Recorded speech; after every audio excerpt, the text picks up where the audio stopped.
Says we're live. Shalom, shalom. Y'all bros, let me know if you can hear me. Let me know if you can hear me. And we're gonna get straight into this thing, man. We ain't gonna go left nor right. We're gonna go straight. Sure. I'm trying to pull it up on my phone.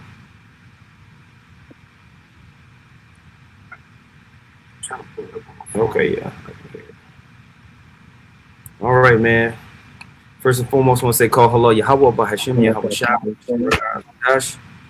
Send double honors to the apostles, elders, and bishops of Great Millstone. Send much peace, love, salutations to Yakim out there, pushing the glory and the word of Yahweh Bahashim Yahweh Shah, sincerity and truth.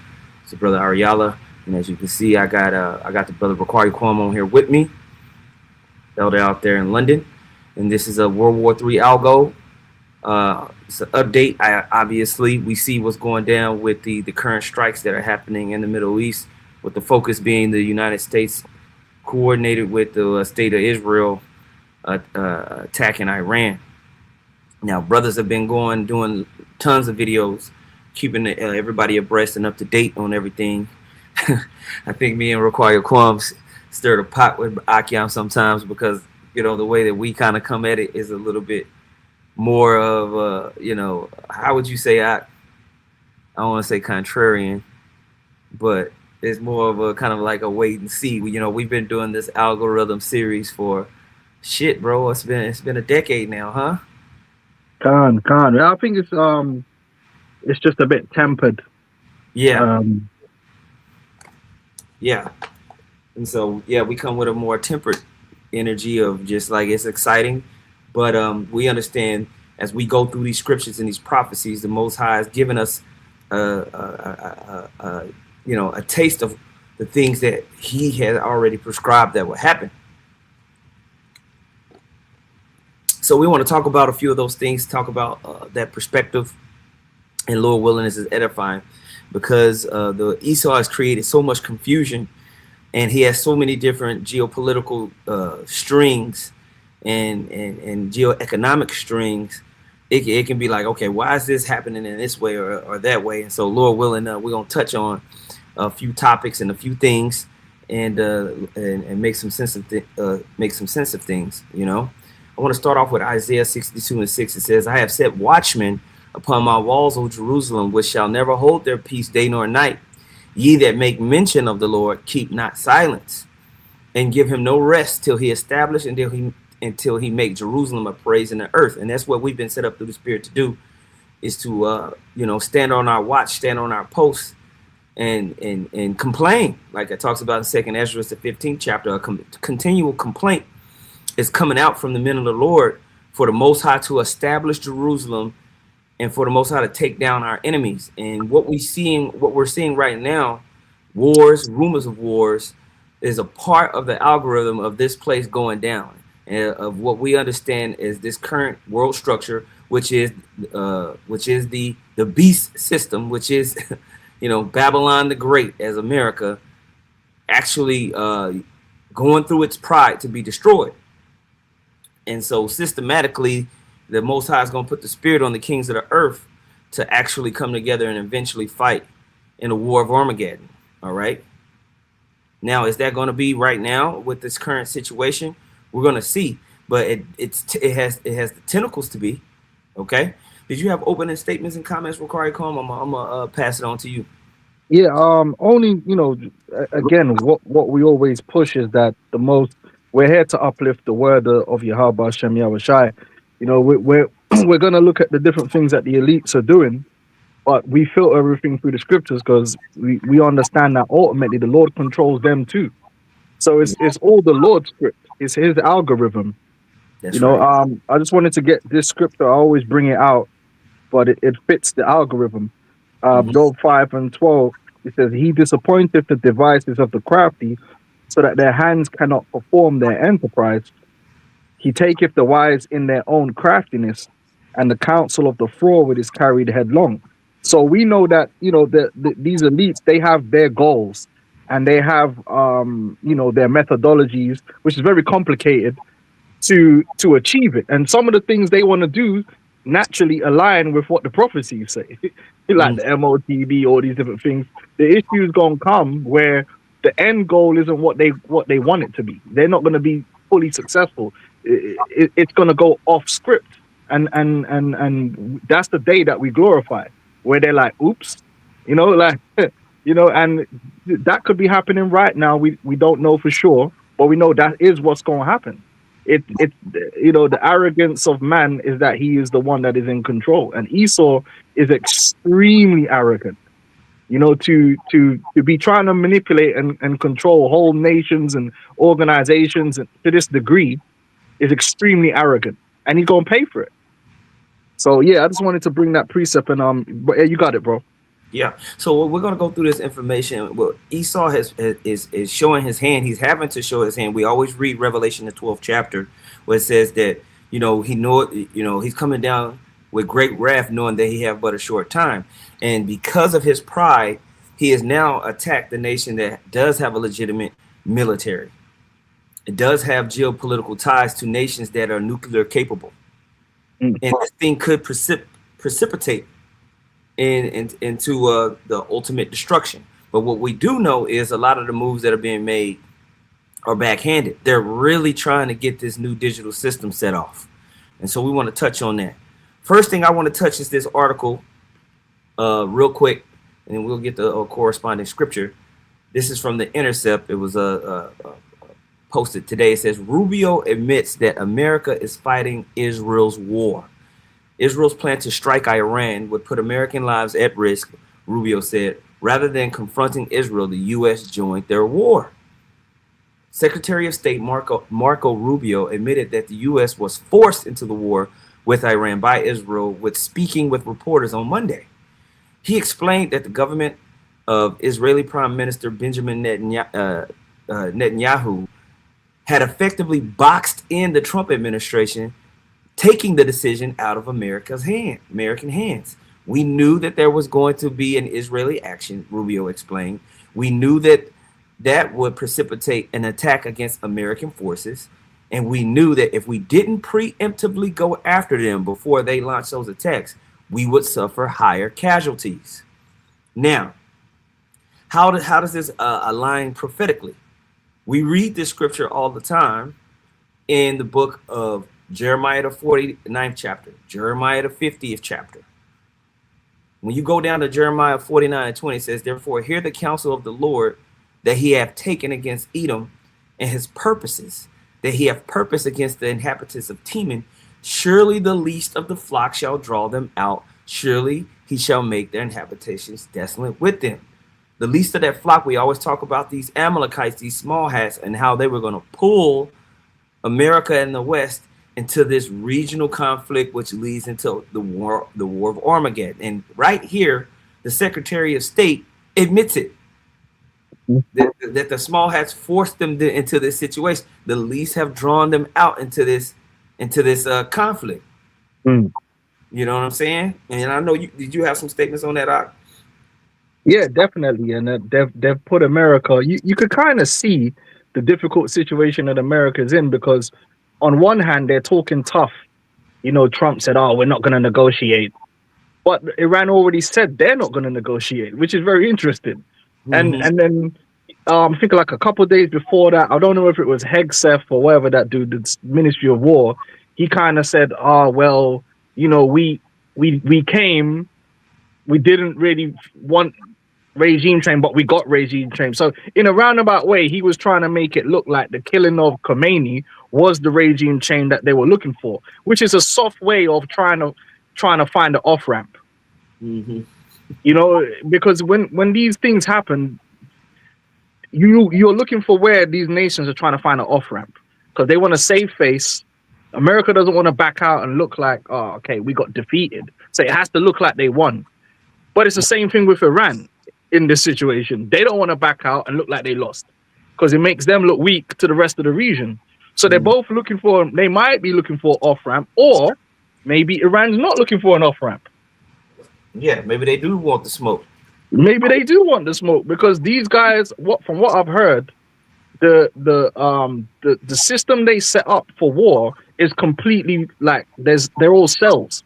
So they Mhm. actually don't need a central command to say do this or do that. There's a bunch of cells that operate independently, and they just pick targets Yeah. and start hitting them, which is a recipe for disaster. And maybe some of them are hurt that my man got killed. Hmm. So we don't know, but we're gonna see. You know. Yeah. I was listening to that guy, Israeli News. He sounds absolutely defeated. But he was saying how Khomeini had left messages to, the whole Iranian guard on which targets they hit, what data attacked those targets. You know, basically how they're going to move through this confrontation with the United States and the state of Israel in the West. And so if it really is like that, we could be seeing a pretty much a prolonged time of attacks that could escalate. I don't know if we're going to get to that today on this stream. We might, because it's likely that we're going to have to do a part 2. But what I want to transition to is, okay, what does this look like for the United States? What are the elites looking at? According to how they want to move. What's some of your thoughts on that, bro? Well, from what I see, they kind of, going into the new Middle East initiative, they kind of want to create a situation where everyone kind of comes to the table. Maybe the Israelis in a slightly stronger situation in a negotiation, and they can really bring these Arab countries together and kind of have like a regional bloc, just like how you have the EU or maybe like the North American Union. That's kind of where they want to guide it to, so they could push forward with these smart cities and the Gaza thing, which is why Trump set up the border peace right before all this kind of stuff is happening. Mm-hmm. That's where I kind of see them trying to do it. Whether or not they're gonna take it any further, it remains to be seen. But that's the plan, the regional bloc, with the Israelis kind of like the head of that bloc. Right. Because right now you see the Israelis utilizing Palantir along with America, utilizing these technocratic officials that have been put inside of the military to attack and take down the leaders of Iran, the leaders of Hezbollah. And you can see that these different technologies that they're utilizing, they want to bring it to the forefront to say, we use these technologies for peace. We use these technologies to create, a peaceful situation in the Middle East, and we're going to be the leaders of this new age, right? Mm-hmm. So I want to play this from Kim Iverson first. She basically had this interview with this guy, Professor Zhang, which for brothers that have been keeping up with this guy, he has the page. What's the name of his page? I don't. Predictive. I can't even remember. Yeah, that's it. Which this dude's been on point, man. There's certain things he goes off on because obviously he doesn't follow the prophecies, but there's certain aspects of how these different nations are moving where he stated it and been on point with it. So I want to play a little bit of this, probably like 5-10 minutes of this. I saw Apostle Tahar did a premiere on this, but I wanted to touch on it as well and kind of go over this stuff, because within this one he also talks about how Gog and Magog can enter this fight, which, like I said, we might not get to that part, but I want to lean in on how Esau's trying to establish this MOTB system, because they can utilize these conflicts to shut down the economy. And then if I could say this, just from today, the gas price in the UK and the EU has dumped 50% because the Qatari gas refinery, or whatever you want to call it, that got hit by a drone. So straight away, the EU's gas prices has gone up 50% alone just today.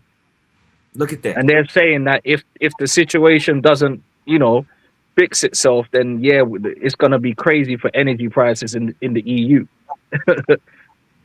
See, and so that can send the markets teetering, which out of that chaos is what? The order that they want, Oh.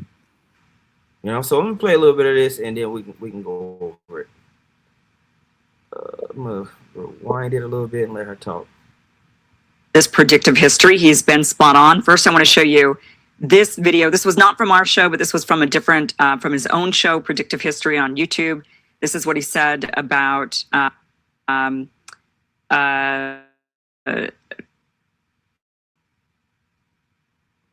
well, these are his predictions here.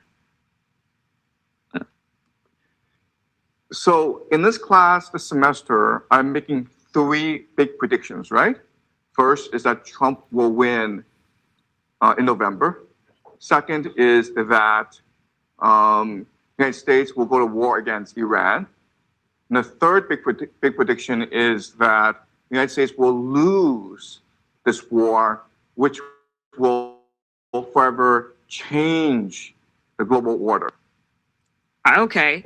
So far, 2 out of 3 of those predictions that he gave, obviously before Trump was even elected, they came true. So Trump was elected, and now here we are at war with Iran.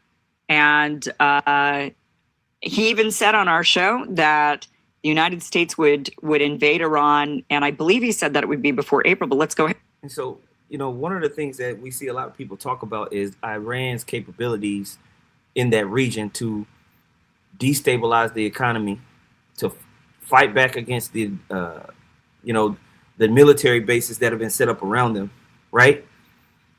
And the fact that the United States really can't defeat Iran with its current capabilities, right? And so we know that America is going to lose because that's what the prophecies say. But it's not going to lose in the sense of, oh, they're going to fall and then these other nations are going to come up and rule the world. We understand that in the minds of the kings of the earth, what's going to happen? Thermonuclear destruction, right? So what does it look like for what does it look like for what America and the West is doing right now? They obviously are trying to set up a new economic block and system, right? And so how that plays out, we're literally watching it. It's very interesting. Go ahead and watch what he said when he was on this show about the U.S. invading Iran. This is the new normal. 2027 will be even worse because that's when I think that the United States will actually launch invasion of Iran. So 2026 will be a great conflict between China and America as they try to reconcile the differences. And once they reconcile the differences, this will open up Iran for invasion. Because the great fear is that if the United States invades Iran at this point, Russia and China will support Iran. And there's a great possibility that the United States will lose this war. There's no way that Russia will abandon Iran, but China can be negotiated away from Iran. And that's Trump's game plan before he launches a full-scale invasion of Iran. Look, it's already been settled. There's already an agreement that the United States will go and invade Iran, because if the United States wants to maintain its imperial hegemony, it needs to control trade access. It needs to control Iran. Because once it controls Iran, then China is blockaded. The Belt and Road Initiative is dead. And now the entire Russian southern flank, right? The southern bottom of Russia is open up, and Russia could be outflanked. So Iran is crucial to the maintenance of American hegemony. The question now is, when not this year, and Trump needs to create this grand bargain with China before he moves ahead.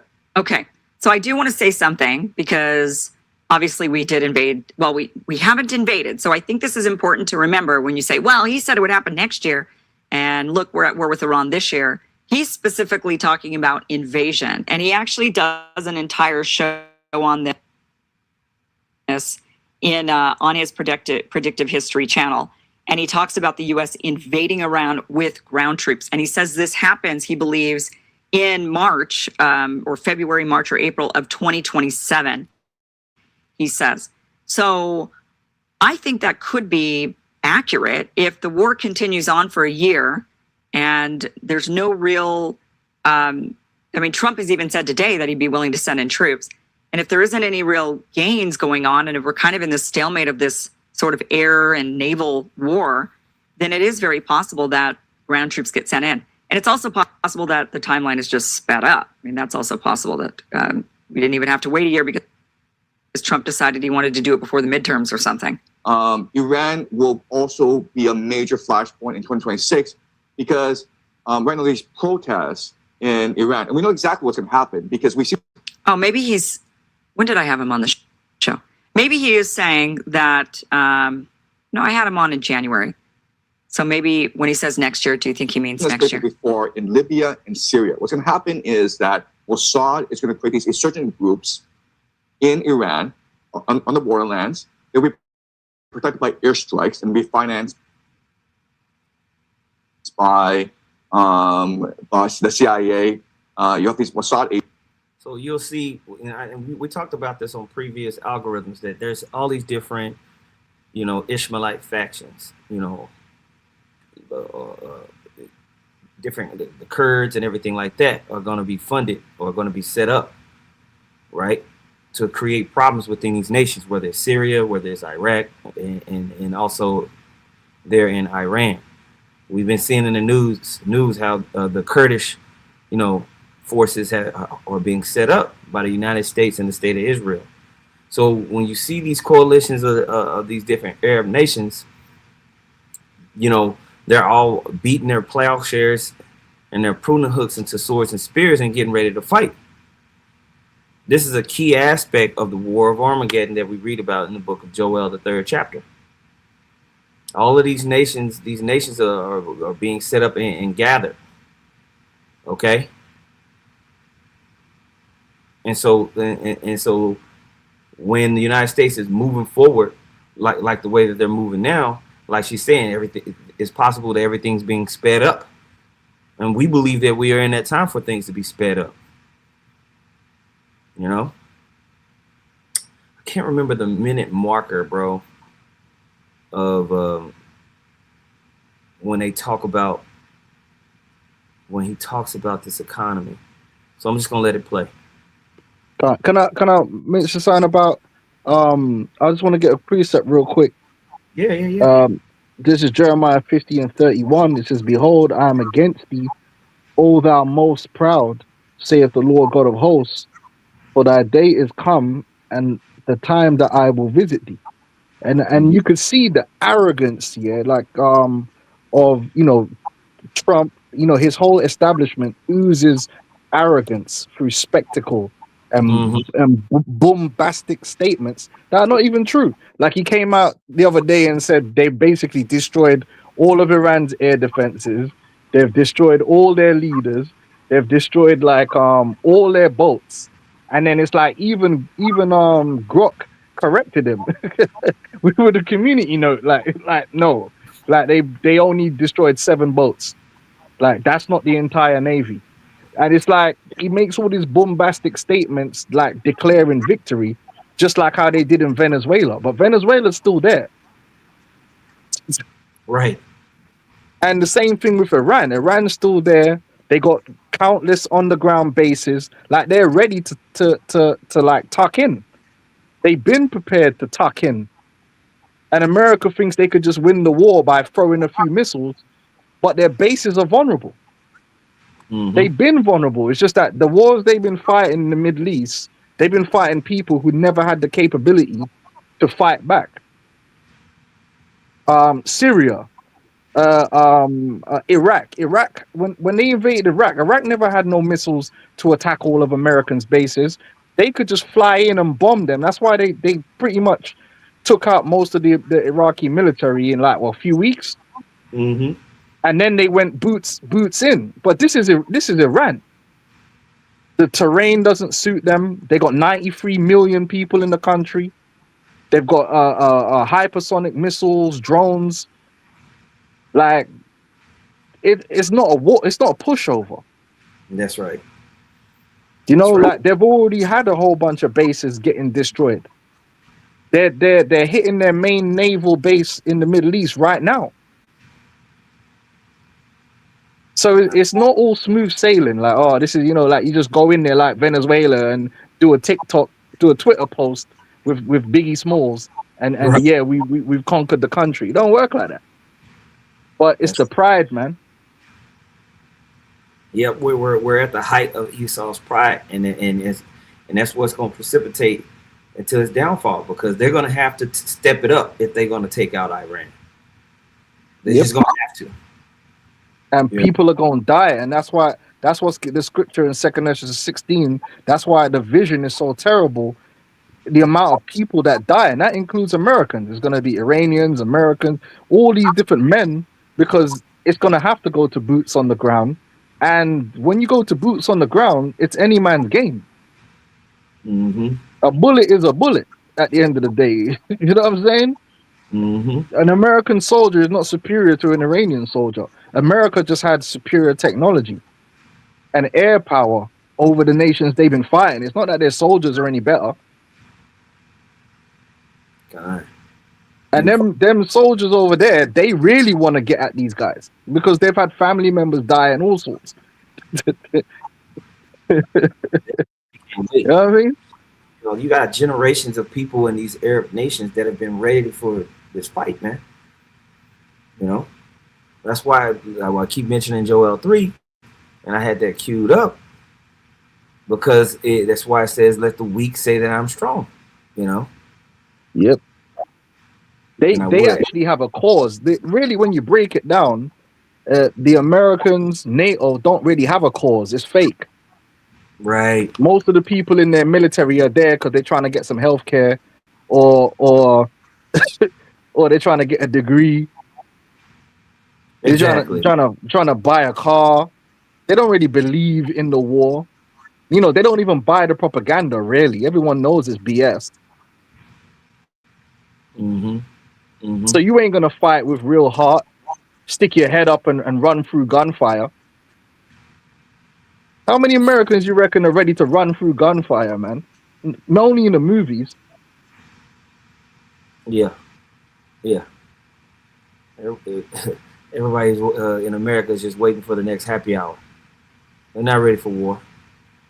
You know, you might have a few, but we're talking about coming up against a whole nation that want to take your head. You know, crazy people. Mm-hmm. Good. All right. Agents leading these groups, and you'll have slowly an economic blockade of Iran. You have sabotage, infiltration in Iran. You're going to hear a lot about Iran because the Americans, the Israelis, they'll try to create this narrative that any day now, the mullahs will flee to Moscow. Any day now, the regime will collapse. Any day now, the military will launch a coup d'etat against Iran. Any day now, these Iranian people will rise up and overthrow the regime. And look, the reality is that Iran is under tremendous pressure. And so you'll have this infiltration, you'll have these insurgent groups, you'll have warfare going on in Iran. So you'll hear a lot about Iran in 2026. You may have seen the conversations happening online lately. Censorship is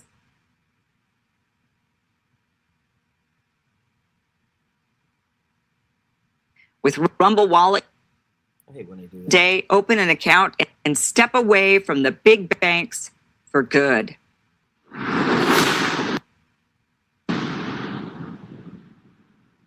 What I think is interesting about this is, he's saying that rather than using our own ground troops right away, the U.S. and Israel are going to use these other like Mossad-backed or Mossad-trained border groups.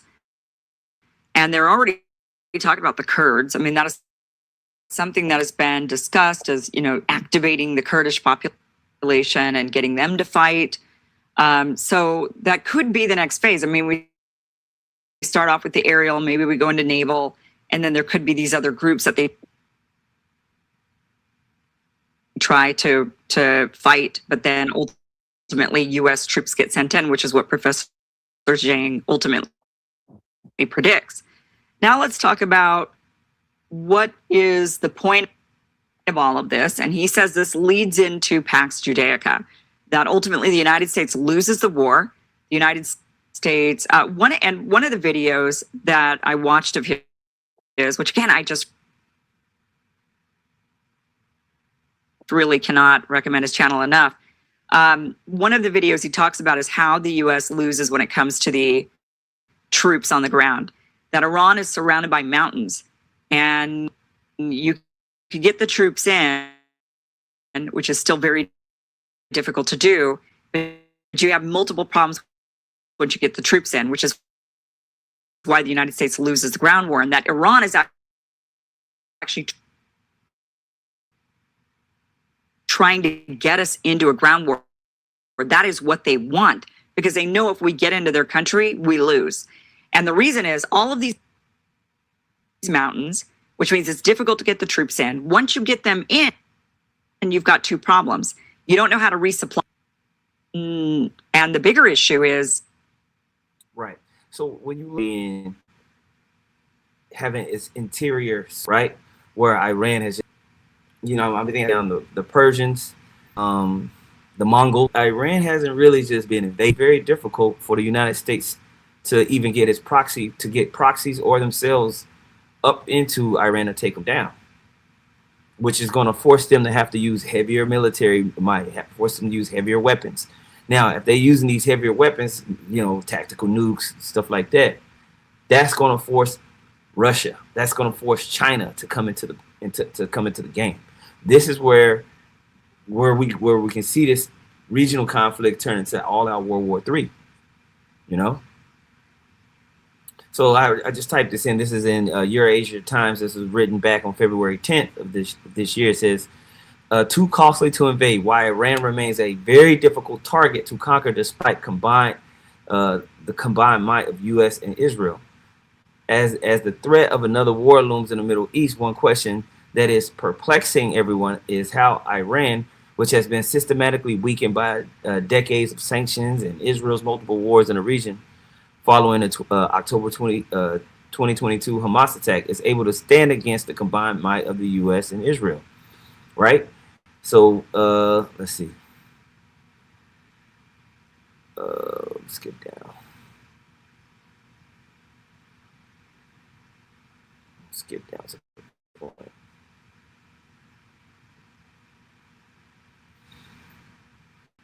It says, on the other side is the combined might of the regional military hegemon, Israel, and the global superpower, the U.S., aided by a network of American strategic allies, Saudi Arabia, the UAE, Qatar, Jordan, and Bahrain. All right. What does that require call them? They call them the GCC or something like that? Yeah, the Gulf Council Coalition or something like that. Well, yeah. So if y'all brothers see that term GCC, it's talking about these different nations coming together and working with the West, the UAE, Qatar, Jordan, Bahrain. You see something that GCC is talking about these guys. All right. It says along with nearly 18 U.S. bases. Okay, let me skip down. It says the U.S. has also deployed a carrier strike group, USS Abraham, blah, blah, blah. It says, and yet military experts are warning Washington against any misadventure in the Persian Gulf. William Hartug, senior research fellow at Quincy Institute for Responsible Statecraft, has warned that Iran could turn into another Iraq war for the U.S. It's reminiscent of the beginning of the Iraq war when they say it's going to be a cakewalk. It's not going to cost anything. A couple of $1 trillion, hundreds of thousands of casualties, many U.S. veterans coming home with PTSD, a regime that was sectarian, that paved the way for ISIS. It couldn't have gone worse. This is a different beginning, but the end is certain. And I don't think we want to go there. See? It says, let me see. Iran sits in close proximity to the Strait of Hormuz, a critical waterway crucial for the world's oil supply. The oil demands of nearly 1/5 of the world's population pass through the Strait of Hormuz. In case of military conflict, Iran could easily enforce its closure which that's already happened. This threat has been repeated by Iranian political and military authorities for years. Closing the strait could be achieved through the use of submarine mines, cruise missiles, coastal defense systems, and high-speed boats. Furthermore, countries like UAE, Saudi Arabia, Qatar, Kuwait, and Iraq also depend on the Strait of Hormuz for supplying their oil and gas to their customers. The vulnerability of the Strait of Hormuz is a key reason why all regional partners of the U.S. are opposed to a military intervention in Iran. Iran could also destabilize the Red Sea shipping lanes through its Houthi proxies, right? This could impact global trade and energy security, thus entangling the whole world in the conflict, right? Let's see. Then it's talking about Iran's missile arsenal. Matter of fact, let me see if I can just put this into the chat, because it's a pretty solid article. Let me see. Paste.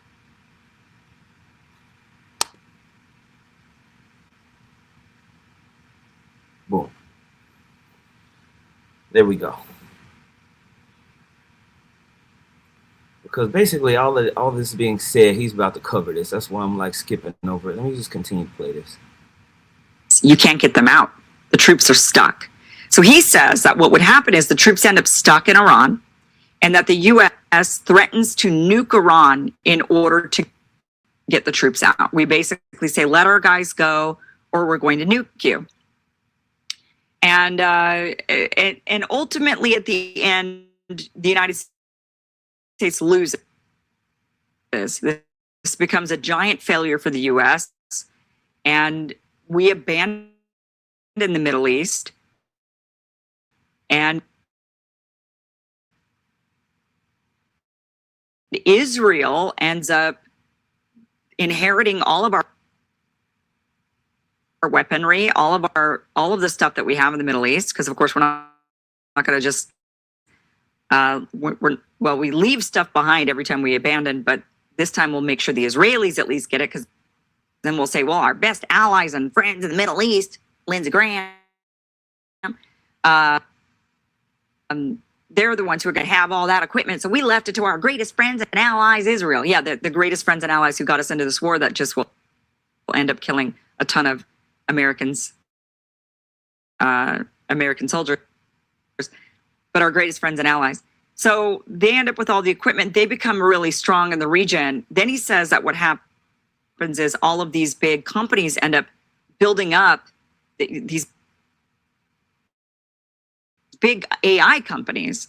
They end up going into Israel to build up in Israel because they have fewer rules and regulations there, and ends up creating Pax Judaica, and Israel runs the world.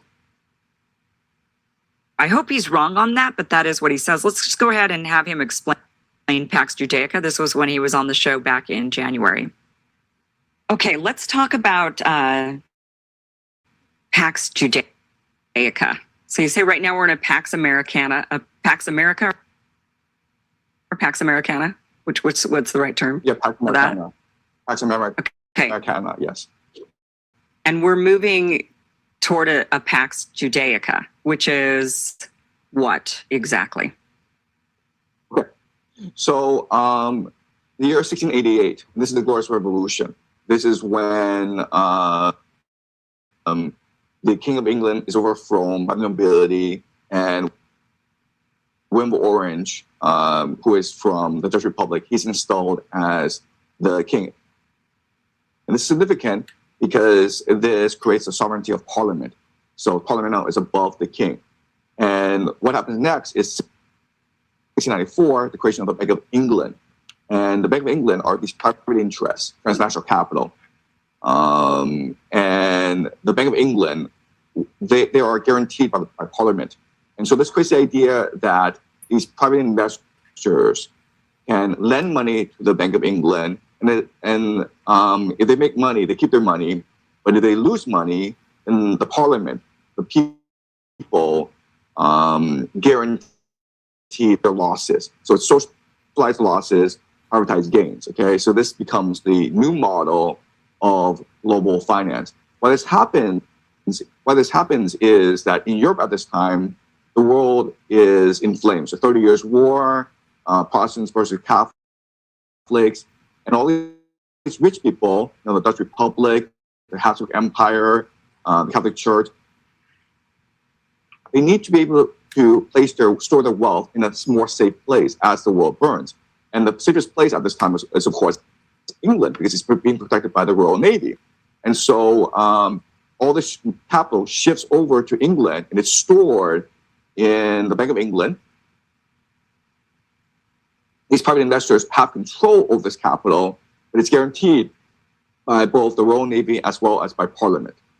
And this allows for the creation of the British Empire. And it's a fantastic model because you fast forward 100 years and you have the rise of Napoleon, and Napoleon is this great conquers all of Europe. But Britain, with the Bank of England, they're able to finance 7 wars against Napoleon until Napoleon is finally defeated, and then England becomes the most dominant nation in the world. Okay, so this creates, after World War I, World War II, this creates Pax Americana. Why? Because if capital is able to move to England, it's also able to move to America, right? And then you have the creation of the Federal Reserve. But now that America is burning, where do you go now? Well, you go to Israel. Why? Because, first of all, Israel has nuclear weapons. So Israel will be safe. Second of all, the Middle East has been destroyed. Syria, they've all been burned to the ground. Iran is the last. Iran, the ground. Then the Middle East in a new image. We've seen them taking over, rebuild, the state of Israel, new modern place. Now in the news, they're pushing this whole term of Zionism, not new term, but they're pushing Zionism, this new idea of how the world is going to be underneath Zionist control, right? But it's all just code words for the elite wanting to push the MOTB systems. That's it. So he explained the wealth transfer to the Pax Americana, basically from the Great Britain to the United States. We read about that in Revelation, the 17th chapter, how that eighth head came out of the 7th, right? And so now they're just trying to establish this new digital age, But it's just like Ricari Kwame said, they have all these lofty plans and their pride is lifted up. But one thing here or one thing there could make everything go haywire. They mention, Russia is just going to threaten to use nukes. And then America is just going to back out. Like it's going to go there smoothly. Well, the scriptures don't say that. Scripture says that the evil thought is going to be put in the mind of these people, and they're going to actually use those bombs, use those missiles, and use their technology to destroy themselves. Did you have anything required, Kwame?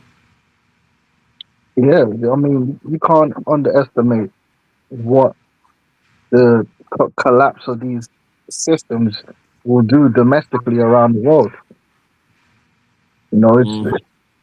It's hard to even wrap your mind around it. Like, just imagine a situation that the Strait of Hormuz remains shut for the next 2-3 months. And it becomes like an ongoing situation like Ukraine. Man, the UK is already on a powder keg. Yeah. People are suffering, man, already. Like the reality is that the average person is under extreme financial strain. Facts.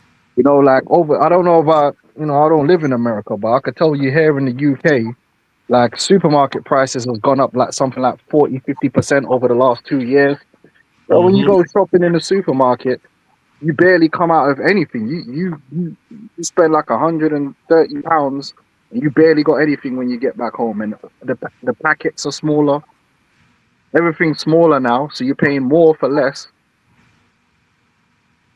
Yeah, it's the same over here. Wages are stagnating. You're flipping, broadband's gone up. Everything goes up without fail.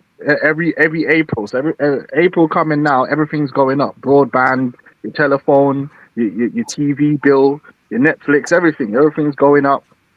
That's why people are trying to run to Dubai to not pay no taxes, and they're all broke anyway. That's why they're over there. All these damn celebrities, they're broke. These boxers, they're all over there in Dubai because they ain't rich, man. That's why they're running from the tax.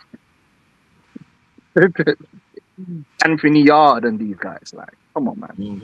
Like, you know what I'm saying? So you can only imagine the turmoil that happens if that war carries on longer than what they thought it was going to carry on. And then that will bring China into it. It will bring these different nations into it. It will bring the Arab states into it, because now you're creating an existential crisis within the country. Mm-hmm. And so they're going to have to now turn that outward.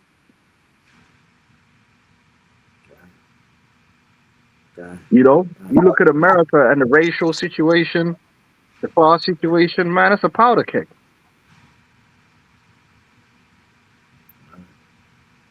So it's very interesting times. You know, second edge is 15, second edge is 16. You know, we definitely got to keep our eyes open. Absolutely. Elder Pashar, he puts F9 111. How ye inhabitants of Maktesh, for all the merchant people are cut down, all they that bear silver are cut off. Yeah, so we're going to see these markets teeter as they continue to put strain and shut down the Strait of Hormuz, you know, which I had a video of him teed up where he was going over the numbers of these, you know, those Gulf nations and how much they rely on, you know, merchandise being moved through the Strait of Hormuz, you know? Yep. And how intricately it's tied to the petrodollar. And how having that strait shut down pretty much jacks up the petrodollar system, which you don't think America knew that was going to happen? Brother said the Dow Jones is already down 1,200 points today. You know? That's why they conveniently have a new financial system ready to roll out, the MOTB. You know, the EU got the ECB, CBDC. America, they got the CBDC. People got confused and they thought that Trump banned the CBDC. He didn't ban the CBDC. He made an executive order that says that Congress has to approve the CBDC. Didn't ban anything. Yep. That's why when we were looking at these strikes, my first thought was, okay, this is more about the MOTB than World War III, from the way that it went, from the way that it's going. You know what I'm saying? And it still can be, like they're explaining, like things can still be happening over there that lead to domestic issues while it's going on. That's right. Just like the Russia-Ukraine war was ongoing, but it did cause disruption in Europe and different things around the world. The same thing can happen here. You know, the war could simmer over there, but meanwhile cause more damage domestically elsewhere because of the economic factors. You know, you're gonna have what's it called, shortages of certain goods again. You're gonna have price gouging. You can have terrorist attacks. You can have people that support one side or the other. And that now gives more excuse for the counterterrorism laws to be used upon the people. Oh, these lots support Iran. You know, they go through your social media, and if you supported Khomeini, they're onto you. Exactly. You know. Plus, you still got the ongoing situation with the cartel.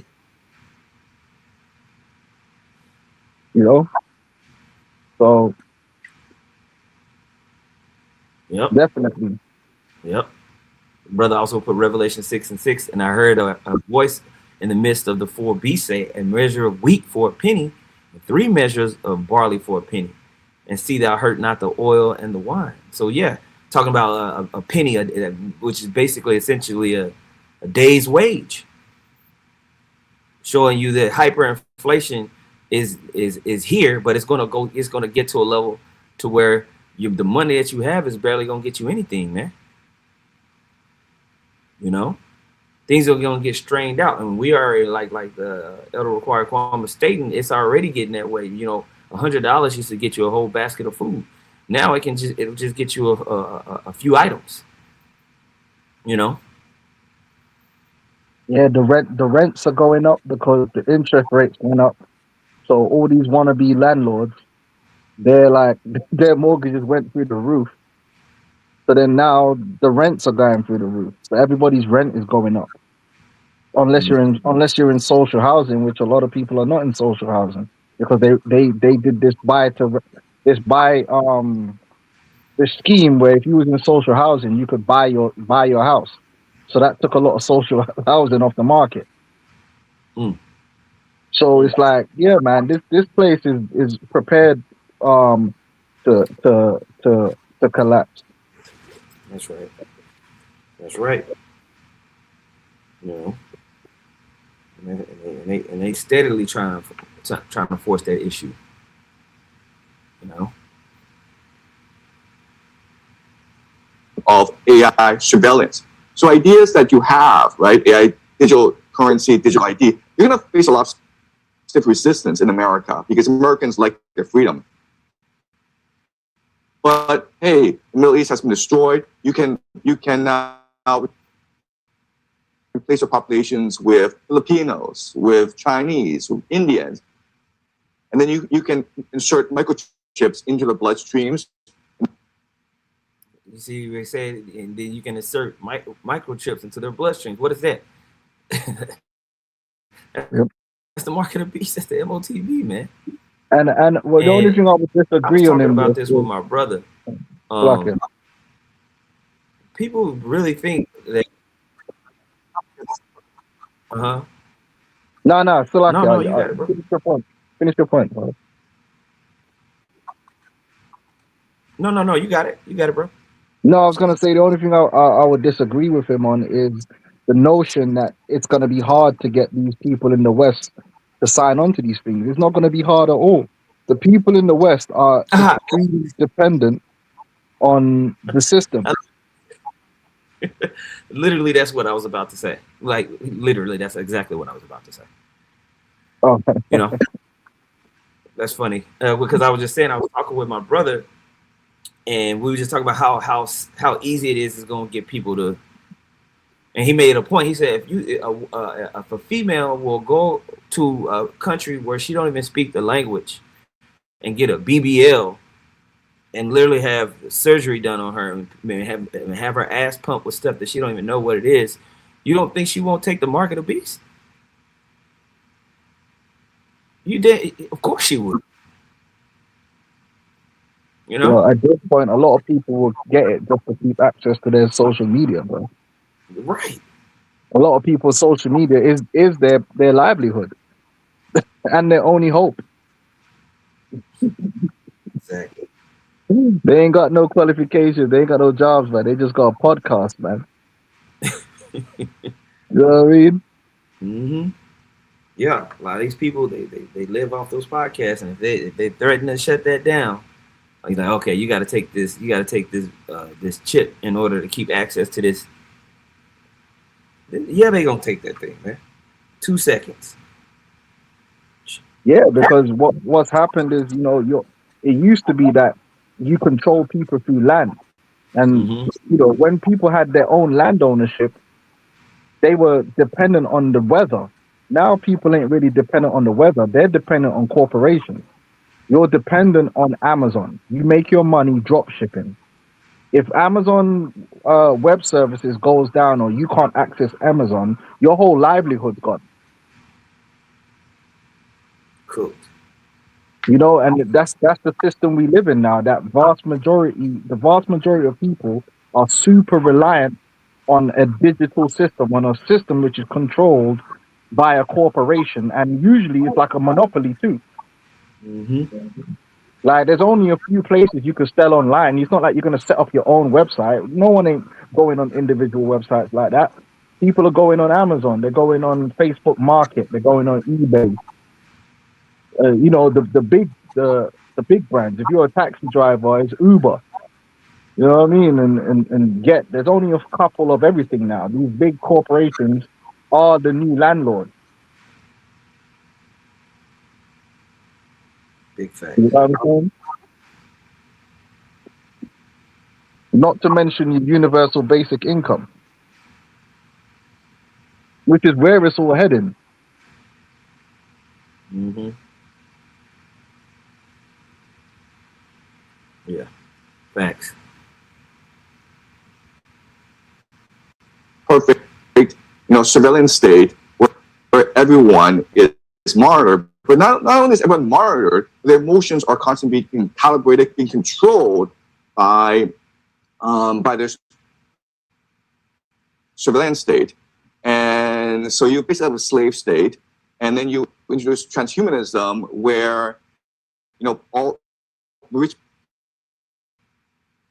people in the world, they can go to Jerusalem and experience all this transhumanist technology, organ transplants that allow them to live 150 years. So that's the very idea of Pax Judaica, right? Capital needs to move to a more safe place, which is Israel. But also these oligarchs, they want to achieve a transhumanist vision of the world.